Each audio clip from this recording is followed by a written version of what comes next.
Une coque abandonnée, verdie par des années passées sur la berge. Des épaves comme celle-ci, les agents du département en ont recensé plusieurs dizaines sur le canal de Nantes à Brest. Une pollution visuelle, environnementale et un danger pour le canal. On voit bien l'état du bateau, il est en piteux état, faut dire ce qu'il en est. Et elles peuvent se retrouver en fait couler en plein milieu et être très dangereuses en fait pour les usagers et les navigants en fait. À la dérive, elles peuvent se dégrader, encombrer les écluses ou s'échouer. Il faut donc exiger leur enlèvement. Reste à identifier le propriétaire.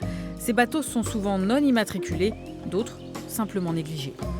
Ça peut être des bateaux abandonnés par des propriétaires qui ne souhaitent plus en fait s'en servir ou alors qui sont trop coûteux en fait en entretien ou alors qui ne savent même pas qu'ils sont propriétaires suite à un décès de leurs parents.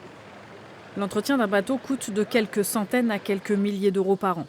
Pour les amoureux de la plaisance, ces bateaux abandonnés sont une gêne de plus en plus présente.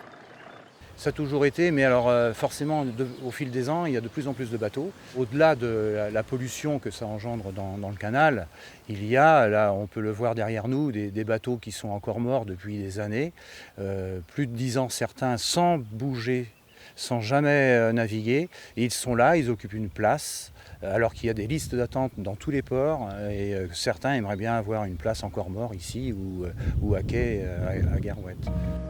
Passé un délai de 6 mois après le constat d'abandon par procès verbal, sans manifestation du propriétaire, le département procédera à l'enlèvement et à la destruction de ces embarcations. Une procédure qui peut prendre encore plusieurs mois.